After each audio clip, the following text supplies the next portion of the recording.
Kaixo, Irene Aitorreta Aritz. Kaixo. Arratsaldean. Apa. Gaur goizean lan elkarrizketa bat izan dut, lantegi handi bateko ofizina batean. Esan didate lana onartuz gero, bihar bertan hasiko nintzatekela. Ederki, zorte ona izan duzu. Lana, lantegi batean, ze kakazarra. Egia esan, ez dut asmorik onartzeko. Zergatik ba? Ez altzaizu gustatu lantegia? Normal eritzen zait ez edukitzea asmorik. Agian ez zaizkizu baldintzak gustatu. Ea, lasai, orain kontatuko dizuet. Lana izugarri gustatu zait eta bertako jendea oso atsegina da. Ba, orduan zer gertatu da? Hori da, zer duzu? Zerbait gertatu altzaizu eska? Baina ez moztu, utzi bukatzen.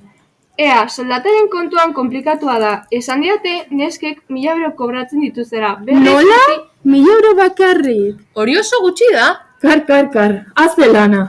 Baina, utziko didazue bukatzen, mesedez? Bai, barkatu segi. Segi ezazu. Bueno ba, esaten ari nintzena. Neskek 1000 euro bakarrik kobratzen dituztela. Eta mutilek 2000 euro. Lotxagarra iruditzen zai gaur egun. Lotxagarria, bai. Bai, egia esan. Ze injustizia.